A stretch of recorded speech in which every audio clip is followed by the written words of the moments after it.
اعوذ باللہ من الشیطان الرجیم، بسم اللہ الرحمن الرحیم، السلام علیکم ورحمۃ اللہ وبرکاتہ۔ امید کرتی ہوں کہ آپ تمام خیریت و عافیت سے ہوں گے، اور میری یہی دعا ہے کہ اللہ رب العزت آپ تمام کو اپنے گھروں میں خوش و خرم رکھے، شاد و آباد رکھے، آپ کی ہر دعا، ہر تمنا، ہر التجا کو شرف باریابی عطا فرمائے۔ آج جس موضوع کے ساتھ آپ کے سامنے حاضر خدمت ہوئی ہوں وہ بھی ایک شخصیت ہیں، اور ان کا شمار خلفائے راشدہ میں ہوا کرتا ہے، ان کا شمار اولین اسلام جنہوں نے قبول کیا ان شخصیات میں ان کا شمار ہوا کرتا ہے۔ میری مراد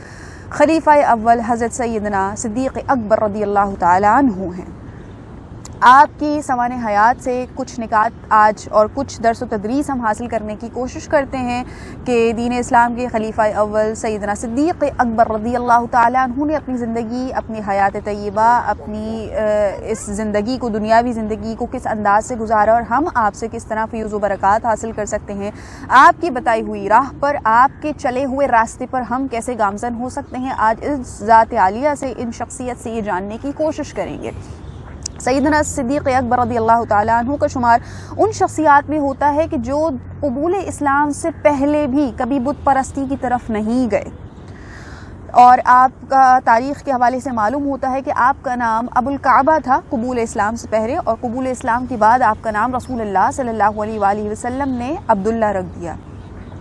سیدنا صدیق اکبر رضی اللہ تعالیٰ عنہ کے حوالے سے جب بھی بات ہوتی ہے تو ہمیں معلوم یہی ہوتا ہے کہ آپ رسول اللہ صلی اللہ علیہ وآلہ وسلم کے بہت بہترین دوست، یار غار کا لقب سے بھی آپ مشہور ہیں، نبی کریم صلی اللہ علیہ وآلہ وسلم کے ایک حکم پر عمل پیرا ہو جانے والے، جان حاضر کر دینے والے۔ جب بھی رسول اللہ صلی اللہ علیہ وآلہ وسلم کو مخاطب فرمایا تو فدا کا امی و ابی یا رسول اللہ صلی اللہ علیہ وآلہ وسلم کہ میرے والدین آپ پر قربان یا رسول اللہ صلی اللہ علیہ وآلہ وسلم۔ وہ والہانہ عشق رسول اللہ صلی اللہ علیہ وآلہ وسلم سے، وہ پیار کرنے کا انداز کہ جب صورتحال دیکھی تو پھر اپنی صاحبزادی سیدہ اما عائشہ صدیقہ رضی اللہ تعالیٰ عنہ بھی نبی کریم صلی اللہ علیہ وآلہ وسلم اپنے دوست کے نکاح میں دے دی۔ اور وہ واقعہ ہم کیسے بھول سکتے ہیں کہ جب جنگ کا وقت آیا اور رسول اللہ صلی اللہ علیہ وآلہ وسلم نے حالات و واقعات سے تمام اصحاب کو آگاہ کیا،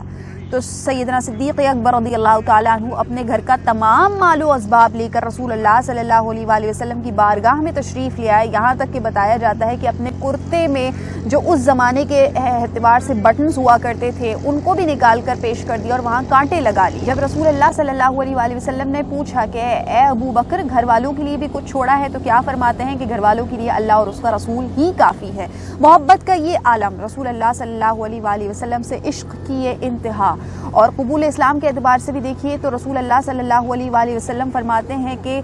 وہ ان لوگوں میں آپ کا شمار ہوا کرتا ہے کہ جن کو سب سے پہلے میں نے دین اسلام کی دعوت دی، دین اسلام کی طرف ترغیب دی، اللہ رب العزت کی وحدانیت کا ذکر کیا تو بلا کسی تردد فوراً ایمان لے کر آ گئے۔ اب آتے ہیں اس حوالے سے بات کرتے ہیں کہ سیدنا صدیق اکبر کو صدیق اکبر کیوں کہا جاتا ہے؟ ابو بکر صدیق رضی اللہ تعالیٰ عنہ کو یہ صدیق اکبر تو بتایا جاتا ہے، تاریخ ہمیں اس بات کی گواہی دیتی ہے کہ جب نبی کریم صلی اللہ علیہ وآلہ وسلم معراج کے سفر پر تشریف لے گئے اور حالت بشری کے تقاضوں کو پورا کرتے ہوئے آپ نے معراج شریف کا سفر کیا اور واپس آ گئے، جو کہ ایک انسانی عقل اس کو تسلیم نہیں کر سکتی کہ ایک ہی رات میں آپ کس طرح مسجد اقصیٰ سے لے کے اور آگے تک کے مراتب آپ نے طے کیے، ساتوں آسمانوں کا سفر کیا، انبیاء کی امامت کرائی، اور اس کے بعد جو ہے وہ آپ نے اللہ رب العزت کا دیدار بھی کر لیا، نمازوں کا تحفہ لے کر واپس آئے، تو اسے انسانی عقل تسلیم نہیں کر سکتی۔ لیکن یہی بات جب سیدنا صدیق اکبر رضی اللہ تعالیٰ عنہ کے کانوں میں پڑی اور آپ نے سنا کہ رسول اللہ صلی اللہ علیہ وآلہ وسلم ایسا ارشاد فرما رہے ہیں، تو آپ نے فرمایا کہ رسول دو عالم صلی اللہ علیہ وآلہ وسلم نے اگر یہ فرمایا ہے کہ آپ کو حالت بشری میں معراج ہوئی ہے تو یقیناً حالت بشری میں معراج ہوئی ہے، اور مجھے اس بات پر یقین ہے، مجھے اس بات پر ایمان ہے۔ تو اس حوالے سے رسول اللہ صلی اللہ علیہ وآلہ وسلم بہت خوش ہوئے، اور پھر ایک طریقہ کار کے مطابق آپ کو صدیق اکبر یعنی کہ سب سے زیادہ سچا کہنے کا لقب آپ کو دیا گیا۔ تو صدیق اکبر رضی اللہ تعالیٰ عنہ کو اس انداز میں صدیق اکبر کہا جاتا ہے کیونکہ آپ نے آنکھیں بند کر کے رسول اللہ صلی اللہ علیہ وآلہ وسلم کی ذات عالیہ پر یقین رکھا، جو حضور فرما دیا کرتے آپ وہ کر لیا کرتے، جس سے حضور روک دیا کرتے آپ اس سے رک جایا کرتے۔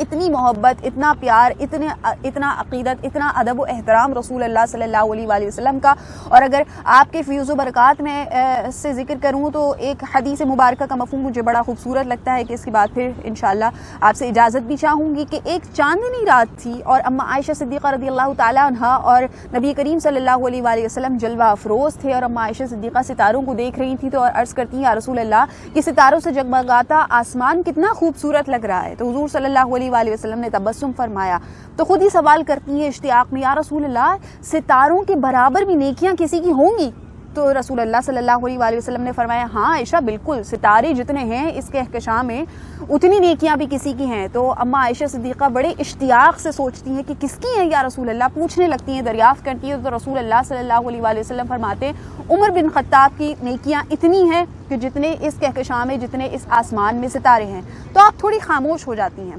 تو رسول اللہ فرماتے ہیں کہ کیا ہوا؟ عرض کرتی ہیں یا رسول اللہ مجھے لگا تھا کہ شاید آپ میرے والد گرامی کا نام لیں گے۔ تو رسول اللہ صلی اللہ علیہ وآلہ وسلم تبسم فرماتے اور فرماتے ہیں کہ عمر کی تمام نیکیوں کو ملا کر ابو بکر کی ایک نیکی ملتی ہے۔ اب یہاں کوئی کمپیریزن نہیں ہے، یہاں یہ بتانا ہے کہ کس کو اللہ نے کس انداز میں نوازا ہے۔ حضور نے فرمایا کہ ابو بکر نے جتنے اپنے مال و دولت سے میری مدد کی اتنی کسی نے بھی نہیں کی ہے،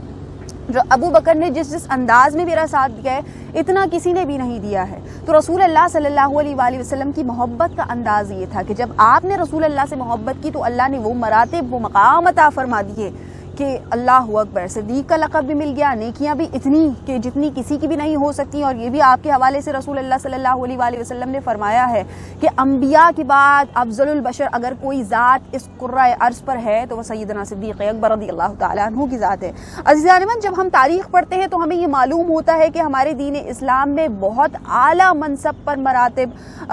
ہمیں یہ معلوم ہوتا ہے کہ دین اسلام میں بہت اعلیٰ شخصیات گزری ہیں کہ جو عشق رسول بھی کا لبادہ بھی اوڑے ہوئے تھی، جو دین اسلام کی تعلیمات پر بھی 100% عمل کیا کرتی تھی، اور جو خلق خدا میں مگن رہا کرتی تھی، خدمت خلق میں مصروف رہا کرتی تھی۔ ایسے ایسے دانشور، ایسے ایسے دانا، ایسے ایسے گہرے نایاب ہمارے اسلاف میں گزرے ہیں۔ ہمیں صرف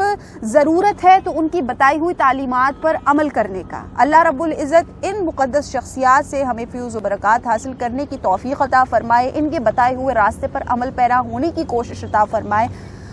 اور ان سے کسب فیض حاصل کرنے کی سعادت عطا فرمائے۔ میری ویڈیو اگر آپ کو اچھی لگی ہو تو اس ویڈیو کو زیادہ سے زیادہ شیئر کیجیے گا، میرے یوٹیوب چینل کو سبسکرائب کر لیجیے گا، بیل آئیکن کے بٹن کو بھی پریس کر دیجیے گا۔ میں پھر انشاءاللہ کسی اچھے موضوع کے ساتھ آپ کے سامنے حاضر خدمت ہوں گی۔ تب تک اپنا بہت خیال رکھیے گا، مجھے اپنی دعاؤں میں یاد رکھیے گا۔ فی امان اللہ۔